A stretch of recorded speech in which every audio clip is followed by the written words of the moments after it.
पिछले क्लास में हम लोग ऊल के बारे में पढ़े थे, है ना।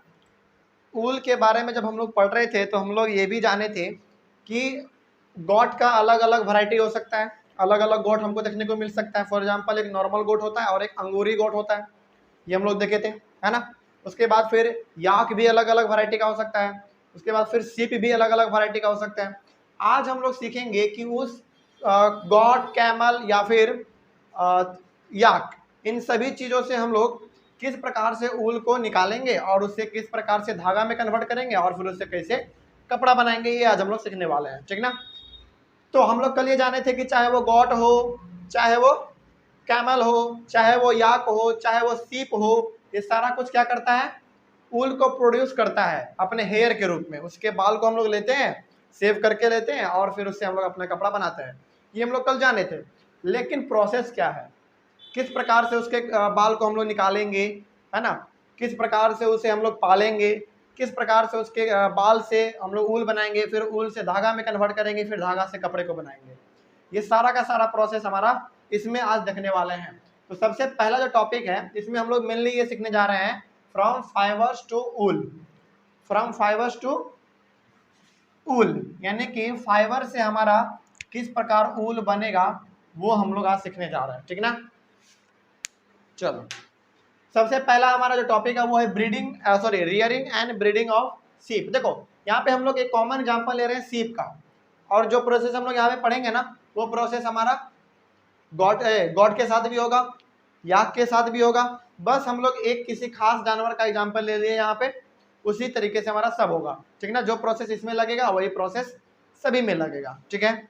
चलो, सबसे पहला प्रोसेस यहाँ पे जो है वो है हमारा, देखो इसमें हम लोगों को फ्रॉम फाइबर्स टू ऊल में दो प्रोसेस पढ़ना है। एक है हमारा रियरिंग एंड ब्रीडिंग ऑफ सीप, दूसरा है प्रोसेसिंग फाइबर्स इनटू ऊल। ये हम लोग पढ़ने वाले हैं। तो सबसे पहला शुरू करते हैं, क्या है रियरिंग एंड ब्रीडिंग ऑफ सीप। देखो रियरिंग का मतलब होता है पालना, रियरिंग का मतलब होता है पालना, और ब्रीडिंग का मतलब होता है उसको खिलाना। जब पालोगे जानवर को तो उसको खाना तो खिलाओगे, है ना, नहीं तो फिर मर जाएगा तो फिर पालने का क्या फायदा। इसीलिए यहाँ पे लिखा हुआ है रियरिंग एंड ब्रीडिंग ऑफ सीप, मतलब कि भेड़िया को पालना प्लस उसका अच्छी तरीके से देखभाल करना, खाना पीना उसको खिलाना, है ना। जब तक आप खाना पीना खिलाएंगे नहीं तब तक वो जिंदा कैसे रहेगा, और जिंदा नहीं रहेगा तो आपको ऊल भी नहीं मिल पाएगा। इसलिए हम लोग क्या करेंगे, सबसे पहले उसको पालेंगे, उसके बाद फिर उससे हम लोग ऊल बनाएंगे, है ना। क्या प्रोसेस है जरा देखो ध्यान से। सीप हर्ड, सीप हर्ड किसको कहते हैं मालूम है? नहीं, सीप हर्ड उसको कहते हैं जो कि भेड़िया को चराता है, जो कि उसको चराने के लिए लेके जाता है फील्ड में, समझ में आ गया। उसको हम लोग कहते हैं सीप हर्ड्स। सीप hertz taking their hertz of सीप फॉर ग्रेजिंग। सही बात है, चूंकि वो पालेगा, यदि उसके घर में अनाज ऑलरेडी है तो वो घर में ही उसको खिला देगा, लेकिन यदि नहीं है तो उसको क्या करेगा, बाहर लेके जाएगा चराने के लिए। समझ में आ रहा है। तो देखो कोई भी आदमी यदि इस मकसद से भेड़िया को पालता है कि हमें उससे ऊल चाहिए, तो वो एक दो भेड़िया नहीं पालता है, वो 100-200 भेड़िया एक साथ पालता है, बिल्कुल पालता है। कभी यदि मौका मिले नॉर्थ इंडिया में जाने का, जैसे जम्मू एंड कश्मीर हो गया, है ना, लद्दाख हो गया, तिब्बत हो गया, फिर से पंजाब के साइड वाला एरिया हो गया, थोड़ा सा और ऊपर चल जाओ, उधर शिमला की तरफ चल जाओ, है ना, उत्तरांचल में चल जाओ, इन सब जगहों पर जाओगे ना तुम, तो वहां पे यदि लोग भेड़िया को पालता है ना, तो एक दो भेड़िया नहीं पालता है, क्योंकि आप एक दो भेड़िया को पाल के आपको उतना ज्यादा ऊल नहीं मिल पाएगा, इतना भी नहीं ऊल मिल पाएगा कि आप एक गल्फ बना सके, ग्लोव बना सके, समझ गए, जो हाथ में पहनते हैं ना ठंडे में, वो भी नहीं बन पाएगा एक दो भेड़िया से। तो हम लोग जो है ना वहाँ पे हालांकि जो भेड़िया पालते हैं वो 100-200 भेड़िया एक साथ अकेला पालते हैं, है ना, और वो चराने के लिए रोड पे लेके जाते रहते हैं। आप किसी ना किसी आप मूवी में भी देखे होंगे कि रास्ते पे भेड़िया आ जाता है और ट्रैफिक जाम लग जाता है ना। तो ये चीज बिल्कुल कॉमन है नॉर्थ इंडिया में, वहां पे रोड पे भेड़िया लेकर निकलते हैं आदमी, है ना, चराने के लिए। नहीं, देखो जानवर का ये सबसे खास प्रवृत्ति ये है ना कि उसको तुम यदि फील्ड में छोड़ के घर भी आ जाओ ना, तो उसको रास्ता देखा हुआ रहता है, वो अपने आप घर आ जाएगा। कभी गांव यदि जाओ तो गांव में यदि किसी के पास बकरी हो, चाहे गाय हो, चाहे भैंस हो, उनको बोलो कि आप ना 10-15 मिनट के लिए अपने गाय को फील्ड में छोड़ के घर आ जाइए, है ना। तो बाद में देखना जब वो चढ़ जाएगा, गाय हो चाहे भैंस हो चाहे वो भेड़िया हो बकरी हो, जब उसका पेट भर जाएगा, चढ़ते चढ़ते घास खा लेगा, जब उसका पेट भर जाएगा तो वो ऑटोमेटिक अपने आप घर तक पहुंच जाएगा। मतलब ये कि उसका जो है ना रास्ता देखा हुआ रहता है। समझ गए बात को? तो देखो जब झुंड में चलता है ना भेड़िया, तो इधर कोई भागता है या इधर भागता है या फिर कोई भुला भी जाता होगा, ऐसा सवाल उठ रहा होगा ना मन में, लेकिन ऐसा नहीं होता है, ऐसा नहीं होता है। हाँ, यदि रास्ता वो लोग भटक जाते हैं तो फिर उसको लाइन में लाया जाता है ना। अब देखो जैसे झुंड चल रहा है तो उसी के साथ सब चलेगा तो कैसे भुलाएगा, कैसे रास्ता भटकेगा, नहीं भटक सकता है, और ये होता भी नहीं है। सब एक रास्ता में एकदम सीधा चलते हैं और सभी का पालन पोषण भी बहुत ही अच्छे तरीके से किया जाता है, तभी आपको ऊल मिल पाएगा। तो यदि कोई भेड़िया पालता है ऊल के मकसद से, ताकि हमको उससे ऊल मिले ताकि कपड़ा बनाया जाए, तो वो 100-200 से कम नीचे नहीं पालेगा, वो ऊपर ही पालेगा। समझ में आ गया? चलो, तो जो भेड़िया है वो क्या करता है, भेड़ के झुंड को लेकर चराने के लिए जाते हैं, फील्ड में हो गया, जंगल में हो गया, इन सब चीज़ों पे जाते हैं, ठीक ना। और ये आपको भेड़िया जो है ना ज़्यादा मिलेगा नॉर्थ इंडिया वाले साइड में, पंजाब हो गया, सिक्किम हो गया, फिर से शिमला हो गया, फिर से तिब्बत, लद्दाख, जम्मू एंड कश्मीर, इन सब एरिया में आपको सीप जो है ना बहुत ज़्यादा मिलता है। समझ में आ रहा है ना? चलो, तो वो उसको चराने के लिए लेके जाते हैं, है ना। उसके बाद फिर sheeps are herbivorous, sheeps are herbivorous and prefer grass and leaves. Sheeps क्या है? हार्बिवोरस है, जो कि हार्बिवोरस क्या होते हैं, जो कि मीट वूट नहीं खाते हैं, है ना, जो कि केवल ग्रास खाते हैं, जो कि नेचुरल चीज़ों पे जीवित रहते हैं, है ना। जैसे हमारा क्या हो गया, सीप सबसे अच्छा एग्जाम्पल है, गॉट है, फिर से कैमल है ना। ये सब है हमारा किसका एग्जाम्पल? हर्बिवोरस का एग्जाम्पल है। तो ये लोग मिलने ग्रास व्रास खाते हैं, घास भूसा खाते हैं ये लोग। उसके बाद रियरर्स, रियरर्स का मतलब कौन? जो कि उसको पाल रहे हैं। देखो ध्यान से, दो टर्म है यहाँ पे, एक रियरर है और दूसरा सीप हर्ड है। रियरर का मतलब हो गया जो उसको पालता है, और सीप हर्ड का मतलब हो गया जो उसको चराता है, ठीक ना। आगे बढ़ते हैं फिर। Are fed them on a mixture of pulses, corn and minerals. देखो मान लो जैसे हम हैं, यदि हम लोग केवल दाल चावल सब्जी खाएं, दाल चावल सब्जी खाएं तो हम लोग सर्वाइव तो कर लेंगे, लेकिन हमें उतना ज़्यादा प्रोटीन नहीं मिल पाएगा। तो प्रोटीन के लिए हम लोग क्या करते हैं, अलग से कुछ खाते हैं ना, जैसे सेब हो गया, संतरा हो गया, केला हो गया, फिर से अंगूर हो गया, ये सब चीज़ खाते हैं ना। इसका मतलब क्या हुआ, हम जो खाना खा रहे हैं वो तो खाएंगे ही खाएंगे, प्लस अपने बॉडी को मेंटेन करने के लिए, प्रोटीन को मेंटेन करने के लिए अलग से भी कुछ खाएंगे, है ना। उसी प्रकार से जो इन सब चीज़ों को पालते हैं, रखते हैं, चराते हैं सीप को, वो उनको घास भूसा तो खिलाते ही खिलाते हैं, उसके साथ साथ वो पल्स, दाल भी उसको खिलाते हैं। उसके बाद कॉर्न में हमारा क्या हो सकता है, मक्का हो सकता है ना, मक्का भी खिलाते हैं वो लोग। उसका मिनरल्स में क्या देंगे, जैसे अब तो जैसे हमारे लिए आता है ना बॉर्नविटा, कॉम्प्लेक्स, हॉर्लिक्स, ये सब जानवरों के लिए भी अब आना शुरू हो चुका है, जानवरों के लिए भी आता है, समझ गए। तो जानवर को भी मिनरल्स दिया जाता है ताकि वो अपने आने वाले जनरेशन को आगे बढ़ा सके, जो वो बेबी प्रोड्यूस करेगा वो एकदम हेल्दी हो, अच्छा खासा हो, है ना, उसके बॉडी पे अच्छा हेयर का ग्रोथ हो।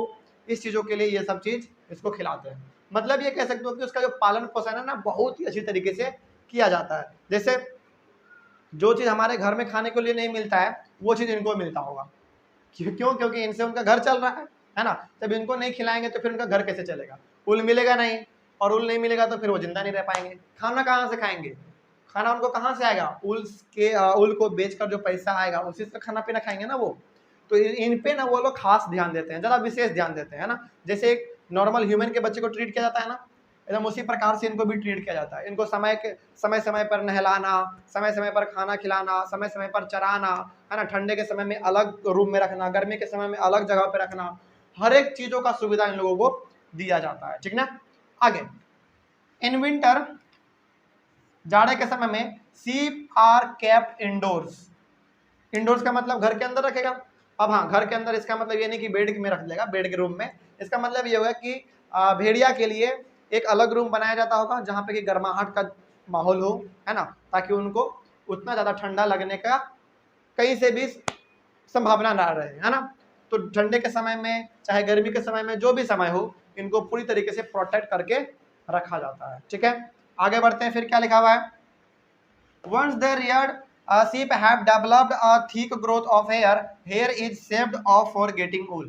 हमारा मकसद क्या है सीप को पालने का, ऊल निकालना। तो जब भेड़िया बड़ा हो जाता है, उसके शरीर के ऊपर बहुत बड़ा बड़ा बाल हो जाता है, तो हम लोग क्या करते हैं, उसको सेव कर लेते हैं। अब तो सेव कर लेते थे, अब तो सेव करते हैं, पहले हम लोग उसको काटा करते थे कैंची से, अब तो मशीन आ गया।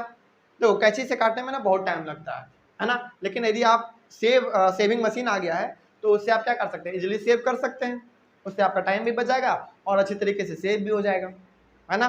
तो जब उसका हेयर पूरी तरीके से उसके बॉडी के ऊपर डेवलप हो जाता है, ग्रोथ हो जाता है उसका, तो फिर हम लोग उसका सेव कर लेते हैं। यहाँ तक में हम लोग केवल ये जाने कि किस प्रकार से सीप को पाला जाता है और किस प्रकार से उसका देखभाल किया जाता है, यानी कि उसको खिलाया पिलाया जाता है, ठीक ना। लेकिन अब हम लोग ये जानेंगे कि इनके बाल से हम लोग करेंगे क्या, है ना। उसको हम लोग क्या करेंगे, कपड़ा बनाएंगे। लेकिन कपड़ा बनाने के लिए इतने सारे प्रोसेस से गुजरना पड़ेगा। सबसे पहला प्रोसेस है यहाँ पे पहला, हालांकि ये प्रोसेस तो एक ही है, लेकिन स्टेप वाइज हम लोग इसको डिवाइड किए हुए। आपके एनसीईआरटी में भी इसी प्रकार से स्टेप वाइज में दिया हुआ है। देखो यहाँ पे सबसे पहला स्टेप क्या है, सबसे पहला स्टेप है सियरिंग। सियरिंग का मतलब क्या है, अब चूंकि इतना हम लोग सीप को खिला पिला दिए हैं, उसके बॉडी पे हेयर का ग्रोथ भी हो गया है ना, तो अब हम लोग क्या करेंगे, उसके बाल को निकालेंगे। तो लेकिन देखो हम लोग ना उसके बाल को नहीं निकालते हैं, हम लोग क्या करते हैं, उसके एक स्किन के लेयर को निकालते हैं। जरा सुनना मेरे बात को ध्यान से। हम लोग जब बाल कटवाते हैं जाके सैलून में, तो हमारा क्या होता है, बाल कटता है ना। लेकिन हम लोग जब सेव करते हैं ना, सीप के बाल को सेव करते हैं, तो हम उसके बाल को सेव नहीं कर रहे होते हैं, हम उसके शरीर के एक लेयर को, स्किन के लेयर को निकाल रहे होते हैं। अब तुमको लग रहा होगा कि जब उसके लेयर को निकालेंगे, स्किन को निकालेंगे, तो उसको बहुत ज़्यादा दर्द होता होगा, ब्लड निकल जाता होगा, लेकिन ऐसा होता नहीं है। जरा सा भी सीप को हर्ट नहीं पहुंचता है, जरा सा भी उसको तकलीफ नहीं होता है। मतलब ये हो गया कि उसके बॉडी में इस प्रकार का स्ट्रक्चर बना हुआ है कि आप क्या कर सकते हैं, उसके ऊपर वाले लेयर को यदि आप हटाएंगे तो उसको दर्द भी नहीं होगा, और जब उसको लेयर को हटाएंगे आप, तो आपका बाल तो अपने आप हट जाएगा, है ना, क्योंकि स्किन में ही तो हमारा चिपका हुआ रहता है। और जब आप स्किन को हटा देंगे तो आपका पूरा का पूरा बाल क्या हो जाएगा, निकल जाएगा। इसीलिए कभी कभी हमारे मूवी में भी दिखाया जाता है कि किस प्रकार से, यदि आप फॉर एग्जांपल यदि आप डिस्कवरी चैनल देखते होंगे तो आपको मालूम होगा, है ना, डिस्कवरी हो गया, फिर से एनिमल प्लैनेट हो गया, इन सभी चीज़ों पे दिखाया जाता है कि किस प्रकार से सीप का, किस प्रकार से याक का, है ना, बाल को निकाल के हम लोग कपड़ा बनाते हैं। तो आप लोग कभी भी यदि टाइम मिले तो आप डिस्कवरी चैनल देखिए, है ना, एनिमल प्लैनेट देखिए, इन सब चीज़ों पे आपको ये सब चीज़ देखने को मिलेगा। तो हम लोग क्या करते हैं, मेनली उनके एक स्किन को निकालते हैं, है ना, उसके इसके स्किन को सेव करते हैं, और जब स्किन निकाल लेंगे तो बाल तो अपने आप निकल जाएगा। लेकिन हाँ, एक बात हमेशा याद रखना कि उसको कहीं पे भी कोई तकलीफ नहीं होता है, आराम से वो बाल निकल जाता है। पहला बात तो ये हो गया। दूसरी बात ये कि हमेशा हमेशा उनका जो बाल है ना, सेव जो किया जाता है वो गर्मी के समय में ज़्यादा किया जाता है, गर्मी के समय में। क्योंकि देखो हम लोग कल पढ़े थे, उसका जो बाल है ना, वो एक उसको बचाने का काम भी करता है ठंडा से और गर्मी से। बात समझ में आ रहा है ना। तो अब जब ठंडे के समय में आप उसके बाल को सेव कर दीजिएगा, उसके लेयर को हटा दीजिएगा, तो क्या होगा, उसको ठंड लगेगा। क्या होगा, उसको ठंड लगेगा। देखो हमारे बॉडी में तो ये है कि हमारे लिए रजाई है, तोशक है ना, चादर है, फिर से रजाई है, सब कुछ हमारे लिए है। लेकिन उसके लिए क्या है, उसके लिए कुछ नहीं है। तो फिर वो ठंडा में जिंदा कैसे रहते हैं, अपने बाल के बदौलत। उसका बाल इतना घना होता है ना कि वो एक चादर का काम कर लेता है, जिसके कारण उसको ठंडा ही नहीं लगता है। समझे बात को। तो गर्मी के समय में मेनली उनके, गर्मी के समय में ही हम लोग उसके बाल को सेव करते हैं, ताकि उसका बॉडी जो है ना हल्का हो जाए और उसको हवा लगते रहे। लेकिन हाँ, ठंडे के समय में नहीं करेंगे, क्योंकि उसको ठंडा लग सकता है, क्योंकि है तो वो जानवर है ना, ठंडा लग सकता है उसको। हाँ, ठंडे में कुछ भी उसके साथ छेड़छाड़ नहीं होता है, ठंडा भर उसका एकदम जो है ना हेयर का ग्रोथ होता रहता है, होता रहता है, होता रहता है। लेकिन जैसे ही हमारा अप्रैल मई का समय आता है गर्मी का, उस समय हम लोग उसके बाल को सेव कर लेते हैं, ठीक ना। और सेव जब हम लोग करते हैं ना, तो सीप में एक खास ये प्रवृत्ति है, बाय नेचर उनको मिला हुआ ये गिफ्ट कह सकते हो, कि जितना जल्दी उसका बाल उगता है ना, ग्रोथ होता है, उतना ज़्यादा जल्दी हमारा बाल नहीं होता है। मतलब ये कि सीप का जो हेयर का ग्रोथ है ना, वो बहुत ही फास्ट होता है। समझ में आ गया। जैसे एक बार बाल आप उसका पूरा सेव कर दीजिएगा, 3 से 4 महीने में फिर से उसका पूरा बॉडी भर जाएगा बाल से, इस प्रकार का है। तो सीप को मेनली पालने का एक खास मकसद यही है कि हम उससे क्या कर सके, ऊल को निकाल सके, ठीक ना। तो जो आप क्या करेंगे, जैसे फॉर एग्जाम्पल मान लीजिए कोई एक भेड़िया है, ठीक है, उसके स्किन को आप क्या कीजिएगा, सेव कीजिएगा। उस स्किन को सेव करने से आपको क्या मिलेगा, ऊल मिलेगा। तो ये जो प्रोसेस है ना उसके स्किन को सेव करने का, वही हमारा प्रोसेस कहलाता है सबसे पहला सियरिंग। क्या कहलाता है, सियरिंग। तो सियरिंग हमारा क्या प्रोसेस है, सियरिंग एक ऐसा प्रोसेस है जहां पे कि हम लोग सीप के एक स्किन के लेयर को हटाते हैं, सेव करते हैं, जिससे हमको मिलता क्या है, उसका बाल मिलता है। अभी ऊल नहीं मिला है, ऊल अभी और मिलेगा, बाद में मिलेगा ऊल, समझे बात को। तो उसका बाल हमको यानी कि हेयर मिलता है, और हेयर का हम लोग का दूसरा नाम क्या लिए थे, फ्लिस, और क्या नाम लिए थे उसका, फर, FUR, फर, ठीक है ना। तो सियरिंग क्या प्रोसेस था हमारा, सियरिंग एक ऐसा प्रोसेस है जहां पे कि हम लोग भेड़िए के बाल को निकालते हैं, कैसे, उसके एक स्किन के लेयर को हटा के निकालते हैं। और जब स्किन के लेयर को हटाते हैं तो उसको कोई चोट भी, कहीं पे भी ब्लड उलड नहीं निकलता, यानी कि नॉर्मल प्रोसेस है ये, उसमें कहीं पे भी उसको तकलीफ नहीं होता है। बात समझ में आ गया। तो यही था हमारा एक सियरिंग प्रोसेस। दूसरा है, फर्स्ट हो गया, हाँ, दूसरा है स्कोरिंग। दूसरा है स्कोरिंग। स्कोरिंग क्या है, देखो, अब चूंकि आप, जैसे हम लोग क्या करते हैं, बाल कटवा के आते तो नहाते हैं ना, है ना, लेकिन उसी प्रकार से सीप जब उसका लेयर हट जाता है ना, हटाया जाता है, उसके लेयर में बहुत ज़्यादा धूल, गंदगी, है ना, बहुत ज़्यादा उसमें बदबू, ये सब रहता है, देखने को मिलता है ना। तो फिर हम लोग उसको क्या करेंगे, क्योंकि कपड़ा बनाना है तो उसको क्या करेंगे, हम धोएंगे, साफ करेंगे, है ना। तो स्कोरिंग में मेनली हम लोग क्या करते हैं, वॉश करने का काम करते हैं। क्या करते हैं, वॉश करने का काम करते हैं, ठीक ना। वॉश आप कैसे कर सकते हैं, इसको एक बड़ा सा टैंक ले सकते हैं, उसमें आप उसको धो सकते हैं। अब तो मशीन आ गया है ना, अब तो मशीन आ गया। पहले हाथ से ही किया जाता था, ऐसे करके उसको साफ किया जाता था, लेकिन अब क्या होता है, मशीन में आप उसको डालिए, वो पूरा एक बार में साफ करके आपको दे देगा, ठीक ना। तो पहला हमारा क्या था, सियरिंग। सियरिंग में हम लोग क्या करते हैं, मेनली उसके बाल को, यानी कि उसके स्किन को एक पूरा लेयर हटाते हैं। जब लेयर हट जाता है तो बाल अपने आप हट जाता है। फिर उस लेयर को धोने का काम, साफ करने का काम, उसमें जो बदबू है उसको हटाने का काम हम लोग कहाँ पे करते हैं, स्कोरिंग में करते हैं, ठीक ना। अब इतना करने के बाद क्या हो गया, वो जो लेयर था वो पूरा का पूरा साफ हो गया, है ना। उसके बाद फिर क्या करेंगे, स्टेप नंबर थर्ड में करेंगे the hairy skin. Hairy skin का मतलब क्या हो गया, वो जो स्किन था जिसमें कि हेयर अभी भी चिपका हुआ है, जो लगा हुआ है, उसको हम लोग क्या करेंगे, is sent to a factory. Factory में उसको भेज देंगे, where hair of different textures is separated. अब याद करो, हम लोग कल पढ़े थे कि हमेशा सीप में दो प्रकार का हेयर होता है, एक फाइन हेयर और दूसरा कोर्स हेयर। कोर्स का मतलब क्या, खुरदरा, और फाइन का मतलब क्या, बहुत ही सॉफ्ट, बहुत ही मुलायम, है ना। तो फैक्ट्री क्या करता है, मेनली उन दोनों का लगभग अधिकतर हद तक उसका यूज कर लेता है, दोनों का, है ना। लेकिन जो अंदर वाला भाग था, जो फाइन वाला हेयर था, उसका वो ज़्यादा इस्तेमाल करता है सॉफ्ट कपड़े को बनाने में, है ना। समझ में आ रहा है ना। लेकिन हाँ, जो ऊपर वाला भाग था, जो कि थोड़ा सा खुरदरा टाइप का था, उसका भी यूज होता है, लेकिन उसका बहुत ही बैड क्वालिटी का कपड़ा बनता है, उससे आप उतना अच्छा नहीं बना पाएंगे, क्योंकि वो बहुत ही खुरदरा होता है, ठीक ना।